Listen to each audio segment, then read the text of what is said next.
Salut à toi public. Bon, c'est parti pour la troisième étude.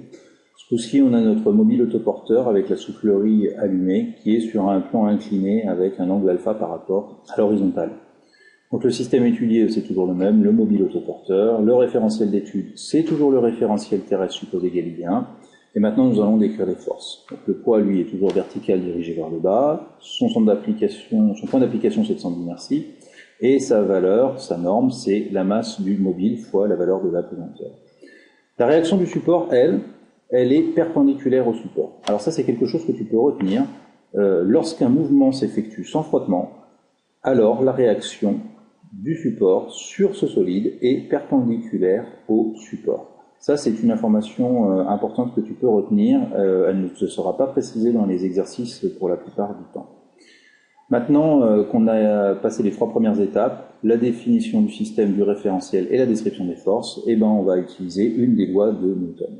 En l'occurrence, là, comme les forces ne se compensent pas, ça veut dire que son mouvement, comme on est dans un référentiel galiléen, n'est ni une translation rectiligne uniforme et il n'est pas immobile, ce qui est assez intuitif dans l'exemple ci-dessous.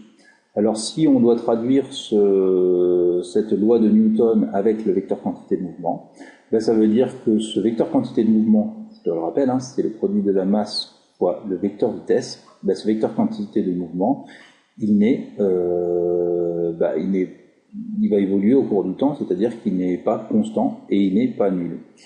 La variation, donc là, mathématiquement, on voit que la variation du vecteur quantité de mouvement au cours du temps est non nulle. Alors tu as certainement déjà vu aussi dans la littérature que la somme des forces est égale au produit de la masse fois l'accélération. Et dans ce cas-là, on ne va pas avoir un mouvement à vitesse constante, donc on aura une accélération qui sera non nulle.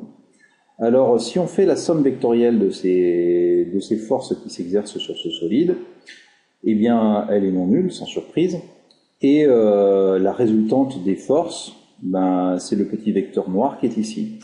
Ce vecteur noir qui est ici, je vais l'afficher sur le schéma. En fait, ce solide-là va évoluer comme s'il n'était soumis qu'à une seule force, qui correspond à la résultante du poids et de la réaction.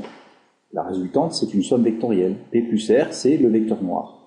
Et ce vecteur noir, ici, il est porté sur l'axe OX. Et il n'a de composante que sur l'axe OX. C'est assez logique si on s'en réfère à l'aspect mathématique de la mécanique. On vient de te dire que la somme des forces est égale au produit de la masse fois l'accélération. Alors je vais prendre le problème à l'envers. Si tu regardes ce mobile, assez logiquement, il va se déplacer uniquement sur l'axe OX. On n'imagine pas qu'il ait de mouvement sur l'axe OY. Il ne va pas s'élever, il ne va pas décoller, il ne va pas non plus s'enfoncer dans le support. Donc il n'y aura pas de mouvement sur l'axe Y.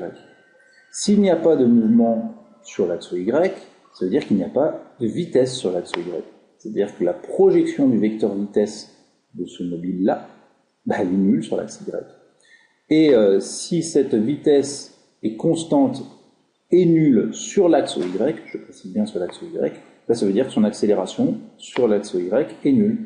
Et ça veut donc dire que la somme des forces uniquement sur l'axe Y, la somme des projections des forces sur l'axe Y est également nulle. Donc ça veut dire que finalement ce solide-là, on va pouvoir définir des choses on va pouvoir calculer par exemple la réaction du support. Si la somme des forces, la somme des projections de ces forces sur l'axe Y est nulle, ça nous permettra de déterminer la réaction. Je te le rappelle, la réaction de ce support, elle est perpendiculaire au support et elle n'est portée que sur l'axe Y.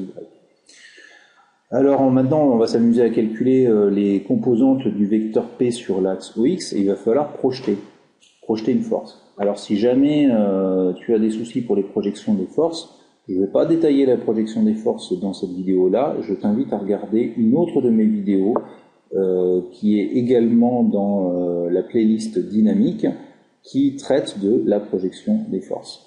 Alors ce vecteur poids ici, sa projection sur l'axe X, on va la noter Px, et sa projection sur l'axe Y, on va la noter Py. Toute la difficulté lorsqu'on fait une projection, c'est de repérer ces fameux angles alpha, qui est ici. Là, pour le coup, l'angle alpha, il est ici, et on le retrouve à cet endroit-là sur le schéma. Si tu as des difficultés, je te le répète, retourne voir la vidéo sur la projection des forces.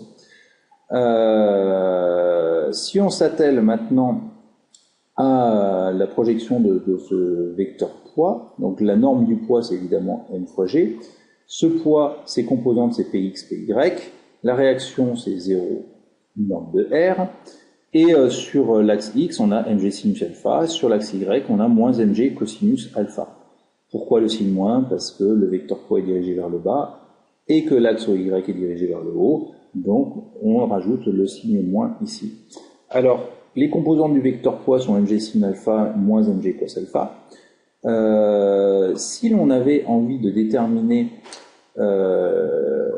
les composantes de la réaction sur l'axe Y, eh bien, je te rappelle qu'on a dit tout à l'heure que l'accélération sur l'axe Y, la projection du vecteur accélération sur l'axe Y est nulle.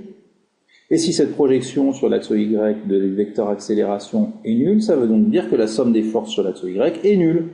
Ça veut donc dire que la composante du poids sur l'axe Y plus la composante de la réaction sur l'axe Y doit être nulle.